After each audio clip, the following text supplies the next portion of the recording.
నేను చంద్రబాబు నాయుడు గారి మీద కేంద్ర ప్రభుత్వం మీద ఒత్తిడి తెచ్చి రాయలసీమ లిఫ్ట్ ఇరిగేషన్ ఆపిచ్చిన అధ్యక్ష నా చరిత్ర ఇది, నీ నీతి గది. ఇవాళ నేను సూటిగా చెప్పదలుచుకునే వేదిక మీద నుంచి రెండు రాష్ట్రాల మధ్యలో మంచి వాతావరణం ఉండాలని ఇప్పటి వరకు నేను సాధించిన విజయాన్ని కూడా నేను చెప్పుకోలేదు అధ్యక్ష. సూటిగా చంద్రబాబు నాయుడు గారికి విజ్ఞప్తి చేసిన నేను, రాయలసీమ లిఫ్ట్ ఇరిగేషన్ మీరు ఆపితే మేము ఏదైనా విషయాల మీద చర్చకు వస్తాము, లేకపోతే మీతో చర్చించడానికి అవకాశం లేదు. మొట్టమొదట 3 టీఎంసీల పర్ డే అక్రమంగా నిర్మిస్తున్న రాయలసీమ లిఫ్ట్ ఇరిగేషన్ పనులను మీరు ఆపండి అని మేము వారిని క్లోజ్డ్ రూమ్ లో అడిగితే మా మీద గౌరవంతో రాయలసీమ లిఫ్ట్ ఇరిగేషన్ ఆపేషండి అధ్యక్ష. మీరు ఈ రోజు నిజ నిర్ధారణ కమిటీని సభ నుంచి పంపించండి. కూనంనేని సాంబశివరావు గారిని, అక్బరుద్దీన్ ఓవైసీ గారిని, బీజేపీ మహేశ్వర్ రెడ్డిని ఎవరిని కమిటీ చేస్తారో, ఇంక్లూడింగ్ బీఆర్ఎస్ మాజీ సాగునీటి పారుదల శాఖ మంత్రులు ఇద్దరు ఉన్నారు, చంద్రశేఖరరావు, హరీష్ రావు.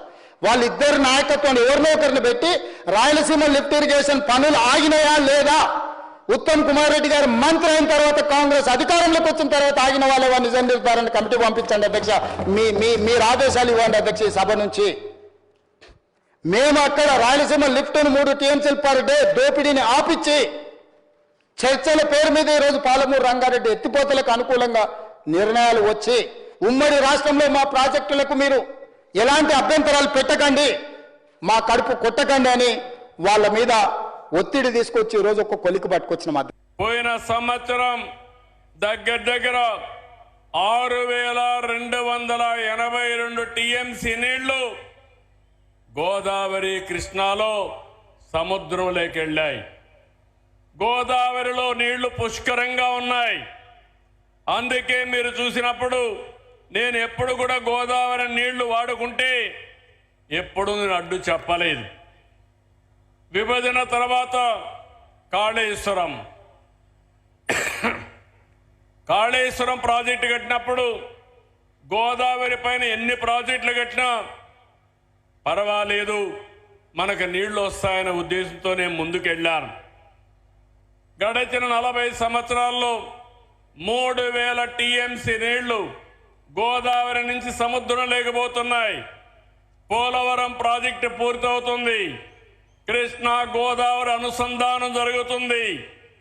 నా జీవితంలో ఒకటే కోరిక, ప్రపంచంలో తక్కువ నీటి వినియోగం చేసే దేశం భారతదేశం. ఎన్నో సంవత్సరాలుగా పోరాడుతున్నా, ఎన్నో సంవత్సరాలుగా ప్రయత్నం చేస్తున్నా, గంగా కావేరి కలవాలి, దేశంలో నీటి సమస్య పూర్తిగా పరిష్కారం కావాలనేది నా అభీష్టమని మరొక్కసారి మీ అందరికీ విజ్ఞప్తి చేస్తున్నాను.